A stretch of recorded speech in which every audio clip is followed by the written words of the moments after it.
नमस्कार जय जगन्नाथ आम चैनल को आपण मानकु बहुत बहुत स्वागत। सांग माने खूब शीघ्र ही 2024 मसीहार शेष हेबाकु जाउछि एवं नुआ वर्ष 2025 रो आरंभ हेबाकु जाउछि। नुआ वर्ष 2025 मसीहा आसीबा पाई आउ अल्प किछि दिन बाकी रहिछि। तो सांग माने मु आजिर एही भिडियो रे आपणंकु तुलसी सह जड़ित किछि महत्वपूर्ण कथा कहिबाकु जाउछि। तुलसी मूलरे एपरि केउं जिनिस बांधिबा द्वारा पूरा वर्ष आपणंक गृहरे धनर वर्षा हेबो। तो सांग माने नुआ वर्षर प्रथम दिन आपण तुलसी मूलरे एही गुप्त जिनिस को बांधि दियंतु। देखिबे संपूर्ण वर्ष सारा आपणंकु धनर अभाव हेबो नाही। एहा सहित भगवान विष्णु एवं माता लक्ष्मींकर कृपा मध्य आपणंकु प्राप्ति हेबो। तेबे चालंतु जानिबा जे एही नुआ वर्ष रे तुलसी रे केउं जिनिस बांधि देले आपणंकु पूरा वर्ष आपणंकु धनर वर्षा हेबो एवं आपणंकर समस्त मनस्कामना मध्य पूर्ण हेबो। एवं तुलसी को छुई केउं मंत्र एही नुआ वर्ष रे कहिदेले आपणंक घरे धन ऐश्वर्यर वृद्धि हेबो। सबु किछि जानिबा पाई भिडियोटी को स्किप न करी शेष पर्यंत निहाती देखंतु एवं चैनल टी को सब्सक्राइब करी कमेंट बॉक्स रे श्रद्धा और भक्तिर सह जय माँ तुलसी निश्चय लिखंतु। सांग माने आम हिंदू धर्म रे तुलसी पूजनर विशेष महत्व रहिछि। कारण तुलसी गछ हेउछि माता लक्ष्मींकर स्वरूप। कुहा जाए कि जेउं घरे प्रत्येक दिन तुलसी गछ को पूजा करा जाए से घरे केबे भी दरिद्रता अभाव अनाटन लागी रहे नहीं। एही नुआ वर्ष रे एही जिनिस तुलसी रे बांधि देले एवं एही मंत्रटी को जप कले आपणंकु माता लक्ष्मीक सह विष्णु भगवानंकर मध्य कृपा और आशीर्वाद प्राप्त हेबा। सांग माने तुलसी गछ को पूजा कले व्यक्ति को मोक्ष प्राप्ति होइथाए एवं मनुष्यर अनेक पाप मध्य क्षय होइथाए। एही नुआ वर्ष रे जेउं घरे तुलसी रोपण करा जाए से घरे माँ लक्ष्मी सर्वदा स्थायी रूप रे निवास करिथांती एवं कुबेर भगवान मध्य से गृह को धन संपत्ति पाइबार आशीर्वाद देइथांती। एही नुआ वर्ष रे तुलसी को पूजा करिबा द्वारा मनुष्य को धन वैभवर प्राप्ति होइथाए। माँ लक्ष्मी सर्वदा आपणंक उपरे प्रसन्न रहिथांती। पद्म पुराण अनुसार एही नुआ वर्ष 2025 रे तुलसी गछ को रोपण करिबा अत्यंत शुभ अटे। तुलसी वृक्ष रे ब्रह्मा विष्णु एवं महेश्वरंकर वास होइथाए।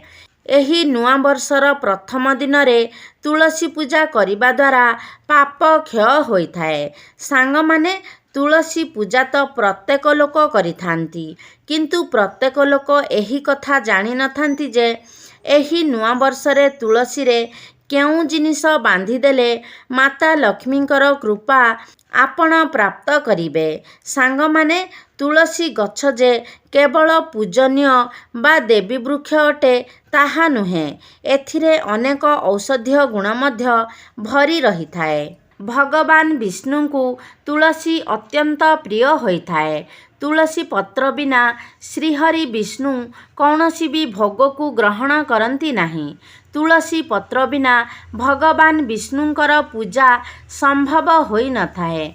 जेउं घरर अगणारे तुलसी गछ लागि थाए से गृह को केबे भी नकारात्मक शक्ति प्रवेश करि पारे नहीं। सांग माने तुलसी गछ लागिथिबा स्थान को आपण सर्वदा परिष्कार परिच्छन्न रखंतु। तुलसी निकटरे जोता चप्पल झाड़ू पोछा आदि रखंतु नहीं। तुलसी मूलरे गणेश मूर्ति किंबा शिव भगवानंकर फोटो रखंतु नहीं। घास किंबा अनाबना गछ तुलसी मूलरे उठिले ତାହାକୁ ତୁରନ୍ତ ସଫା କରି ଦିଅନ୍ତୁ। ତୁଳସୀ ଗଛ ଆଖାପାଖି କଣ୍ଟା ଜାତୀୟ ଗଛ ଲଗାନ୍ତୁ ନାହିଁ। ସାଙ୍ଗମାନେ, ଆପଣ ଯଦି ନକାରାତ୍ମକ ଶକ୍ତି ଏବଂ ଖରାପ ନଜରରୁ ବଞ୍ଚିବା ପାଇଁ ଚାହୁଁଛନ୍ତି, ତେବେ ତୁଳସୀ ଗଛର ଚେରକୁ ଆପଣ ଯଦି ତମ୍ବାର ତାବିଜରେ ଭର୍ତ୍ତି କରି ଲାଲ ସୂତାରେ ବାନ୍ଧି ନିଜ ଗଳାରେ କିମ୍ବା ବାହୁରେ ଧାରଣ କରନ୍ତି, ତେବେ ଆପଣଙ୍କ ଉପରେ କୌଣସି ନକାରାତ୍ମକ ଶକ୍ତି କିମ୍ବା ଖରାପ ନଜରର ପ୍ରଭାବ ପଡ଼ିନଥାଏ। ସାଙ୍ଗମାନେ, ଯଦି ଆପଣଙ୍କୁ ଆପଣଙ୍କ ଭାଗ୍ୟ ସାଥ ଦେଉନାହିଁ, ସର୍ବଦା ପ୍ରତ୍ୟେକ କାର୍ଯ୍ୟରେ ଆପଣଙ୍କୁ ଅସୁବିଧାର ସାମ୍ନା କରିବାକୁ ପଡ଼ୁଛି ଏବଂ ପ୍ରତ୍ୟେକ କାର୍ଯ୍ୟରେ ଆପଣଙ୍କୁ ବିଫଳ ହେବାକୁ ପଡ଼ୁଛି ଏବଂ ପ୍ରତ୍ୟେକ କ୍ଷେତ୍ରରେ ନିରାଶା ଲାଗି ରହୁଛି, ଏମିତିକି ଆପଣଙ୍କର ନିଜ ପରିବାରର ଲୋକମାନେ ମଧ୍ୟ ଆପଣଙ୍କ ଠାରୁ ଦୂରେଇ ଯାଉଛନ୍ତି, ଶତ୍ରୁ ଭଳି ବ୍ୟବହାର କରୁଛନ୍ତି, ତେବେ ଆପଣ ତୁଳସୀ ପତ୍ରର ମାଳା ବନାଇ 21 ଦିନ ପର୍ଯ୍ୟନ୍ତ ପ୍ରଭୁ ହନୁମାନଙ୍କର ଫଟୋ କିମ୍ବା ମୂର୍ତ୍ତିରେ ଏବଂ ପ୍ରଭୁ ଶ୍ରୀରାମଙ୍କର ଫଟୋ କିମ୍ବା ମୂର୍ତ୍ତିରେ ଆପଣ 21 ଦିନ ପର୍ଯ୍ୟନ୍ତ ଏହି ତୁଳସୀ ପତ୍ରର ମାଳା ଅର୍ପଣ କରନ୍ତୁ। ଏହି ଉପାୟଟି ପାଳନ କରିବା ଦ୍ୱାରା ଆପଣଙ୍କ ଜୀବନରେ ଚାଲିଥିବା ଏହି ସମସ୍ତ ସମସ୍ୟାଗୁଡ଼ିକର ସମାଧାନ ହୋଇଯାଇଥାଏ। ଗୋଟିଏ ସପ୍ତାହରେ ହିଁ ଆପଣ ଏହାର ଫଳ ଦେଖିବାକୁ ପାଇପାରିବେ। ସାଙ୍ଗମାନେ, ଏବେ ମୁଁ ଆପଣମାନଙ୍କୁ ଯେଉଁ ଉପାୟଟି ବିଷୟରେ କହିବାକୁ ଯାଉଛି, ତାହାକୁ ଆପଣ ଏହି ନୂଆ ବର୍ଷରେ କରିପାରିବେ କିମ୍ବା କୌଣସି ବି ଗୁରୁବାର ଦିନ ଆପଣ ଏହି ଉପାୟଟିକୁ କରିପାରିବେ। ଭଲ ଦିନରେ କରାଯାଇଥିବା ଏହି ମହା ଉପାୟ ଆପଣଙ୍କ ଘରକୁ ଧନଧାନ୍ୟରେ ଭରିଦେବ। ସାଙ୍ଗମାନେ, ଯେଉଁଦିନ ଆପଣ ଏହି ଉପାୟଟି କରିବେ, ସେହିଦିନ ଆପଣ ବ୍ରହ୍ମ ମୁହୂର୍ତ୍ତରୁ ଉଠି ସ୍ନାନ କାର୍ଯ୍ୟ ସମାପନ କରିନିଅନ୍ତୁ। ତାପରେ ଆପଣ ଶୁଦ୍ଧ ବସ୍ତ୍ର ପରିଧାନ କରନ୍ତୁ। ବିଶେଷ କରି ଆପଣ ଯଦି ଲାଲ ରଙ୍ଗର କିମ୍ବା ହଳଦିଆ ରଙ୍ଗର ବସ୍ତ୍ର ପିନ୍ଧୁଛନ୍ତି, ତେବେ ଏହା ସର୍ବୋତ୍ତମ ହୋଇଥାଏ। ତେବେ ଏହାପରେ ଆପଣ ତୁଳସୀ ଗଛ ମୂଳରେ ଏକ ରକ୍ଷାସୂତ୍ର ବାନ୍ଧି ଦିଅନ୍ତୁ। ତାପରେ ଆପଣ ଗୋଟିଏ ମାଟିର ଠେକି ନିଅନ୍ତୁ। ତାପରେ ସେଥିରେ ଆପଣ ସମ୍ପୂର୍ଣ୍ଣ ଭାବରେ ଚାଉଳ ଭରି ଦିଅନ୍ତୁ। ଚାଉଳ ଉପରେ ଆପଣ ସିନ୍ଦୁର, 1 ଟଙ୍କାର କଏନ୍ ଏବଂ 3ଟି ତୁଳସୀ ପତ୍ର ରଖି ଦିଅନ୍ତୁ। ତା ଉପରେ ଆପଣ ଗୋଟିଏ ଚୁନରି ଘୋଡ଼େଇ ଦିଅନ୍ତୁ। ଏହି ସବୁ ଜିନିଷକୁ ନେଇ ଆପଣ ମାତା ଲକ୍ଷ୍ମୀଙ୍କ ନିକଟକୁ ଯାଆନ୍ତୁ। ତାପରେ ଆପଣ ମା ଲକ୍ଷ୍ମୀଙ୍କୁ ନିବେଦନ କରିବେ, ହେ ମା ଲକ୍ଷ୍ମୀ, ମୋ ଜୀବନରେ ଧନର ଅଭାବକୁ ଦୂର କରିଦିଅନ୍ତୁ। ଆପଣଙ୍କର ଆଶୀର୍ବାଦ ମୋ ଉପରେ ରହିଥାଉ। ମୋ ପରିବାର ଉପରେ ସର୍ବଦା ଆପଣଙ୍କ ଆଶୀର୍ବାଦ ରହିଥାଉ। ତାପରେ ଏହି ମାଟି ହାଣ୍ଡିକୁ ନେଇ ଆପଣ ନିଜର ଧନ ରଖୁଥିବା ସ୍ଥାନରେ ରଖିଦିଅନ୍ତୁ। ଦେଖିବେ ଆପଣଙ୍କୁ ନିଶ୍ଚିତ ରୂପରେ ମାତା ଲକ୍ଷ୍ମୀଙ୍କର କୃପା ପ୍ରାପ୍ତି ହେବ। ସାଙ୍ଗମାନେ, ମାନାଯାଏ ଯେ ମାତା ଲକ୍ଷ୍ମୀ ହିଁ ତୁଳସୀର ଅନ୍ୟ ରୂପ ଅଟନ୍ତି।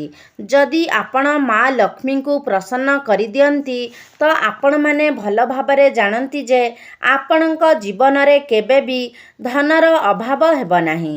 ତ ଏହି ଉପାୟଟିକୁ ଆପଣ ଏହି ନୂଆ ବର୍ଷର ପ୍ରଥମ ଦିନରେ ଆପଣ ଏହି ଉପାୟଟିକୁ ନିଶ୍ଚୟ ପାଳନ କରିନିଅନ୍ତୁ। ସାଙ୍ଗମାନେ, ତୁଳସୀର ମହତ୍ତ୍ୱ ବିଷୟରେ ଆପଣମାନେ ସମସ୍ତେ ଭଲ ଭାବରେ ଜାଣିଥିବେ।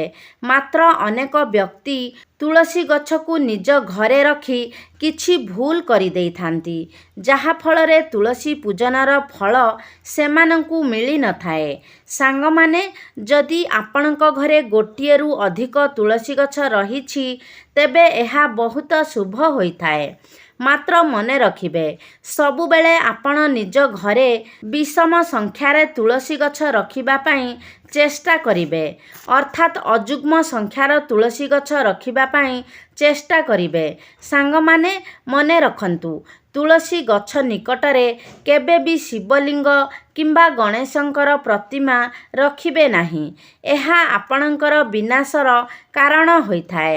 ନିୟମିତ ତୁଳସୀ ମୂଳରେ ଦୀପ ଜାଳିଲେ ଆପଣଙ୍କୁ ପୁଣ୍ୟ ଫଳ ପ୍ରାପ୍ତି ହୋଇଥାଏ।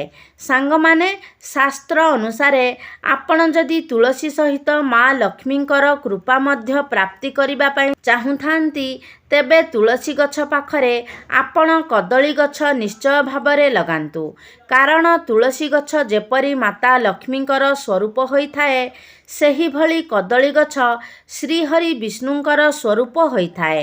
ତେଣୁ ତୁଳସୀ ଗଛ ଏବଂ କଦଳୀ ଗଛକୁ ପାଖାପାଖି ଲଗାଇବା ଅର୍ଥାତ୍ ମାତା ଲକ୍ଷ୍ମୀ ଏବଂ ଭଗବାନ ବିଷ୍ଣୁ ଉଭୟଙ୍କର ଆଶୀର୍ବାଦ ଆପଣଙ୍କୁ ପ୍ରାପ୍ତି ହୋଇଥାଏ।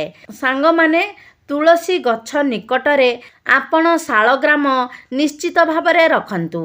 ଶାଳଗ୍ରାମ ଭଗବାନ ଶ୍ରୀ ବିଷ୍ଣୁଙ୍କର ନିରାକାର ରୂପ ହୋଇଥାଏ।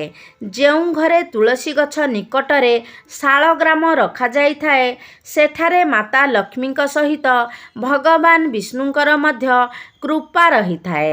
ସାଙ୍ଗମାନେ, ଏହି ନୂଆବର୍ଷ 2025 ପ୍ରଥମ ଦିନରେ ଏହି ଜିନିଷଟିକୁ ତୁଳସୀରେ ବାନ୍ଧିବା ପରେ ଏବଂ ମା ତୁଳସୀଙ୍କର ପୂଜା କରିସାରିବା ପରେ ତୁଳସୀ ଗଛ ମୂଳରେ ବସି ଏହି ବିଶେଷ ମନ୍ତ୍ରଟିକୁ ନିଶ୍ଚିତ ରୂପରେ ଜପ କରନ୍ତୁ। ମନ୍ତ୍ରଟି ହେଉଛି ମହାପ୍ରସାଦ ଜନନୀ ସର୍ବ ସୌଭାଗ୍ୟ ବର୍ଦ୍ଧିନୀ ଆଦି ବ୍ୟାଧି ଜରାମୁକ୍ତ ତୁଳସତ୍ୱ ନମସ୍ତୁତେ। ଏହି ମନ୍ତ୍ରଟିକୁ ଆପଣ 3 ଥର ଜପ କରନ୍ତୁ। ଦେଖିବେ ଏହି ମନ୍ତ୍ରଟିକୁ ଜପ କରିସାରିବା ପରେ ଆପଣଙ୍କର ସମସ୍ତ ମନସ୍କାମନା ନିଶ୍ଚିତ ଭାବରେ ଅଳ୍ପ ଦିନ ମଧ୍ୟରେ ପୂର୍ଣ୍ଣ ହୋଇଯିବ। ଆପଣଙ୍କର ସମସ୍ତ ଗ୍ରହ ପୀଡ଼ା ମଧ୍ୟ ଦୂର ହେବ। ବ୍ୟାପାର ବାଣିଜ୍ୟ ଏବଂ ଚାକିରି କ୍ଷେତ୍ରରେ ଉନ୍ନତି ହେବ। ଆପଣଙ୍କର ବୈବାହିକ ଜୀବନ ଏବଂ ପ୍ରେମ ଜୀବନରେ ମଧ୍ୟ ସୁଖ ସମୃଦ୍ଧି ବଢ଼ିବ। ତେବେ ସାଙ୍ଗମାନେ, ଆଶା କରୁଛି ଆଜିର ଭିଡ଼ିଓଟି ଆପଣମାନଙ୍କୁ ନିଶ୍ଚିତ ଭାବରେ ଭଲ ଲାଗିଥିବ।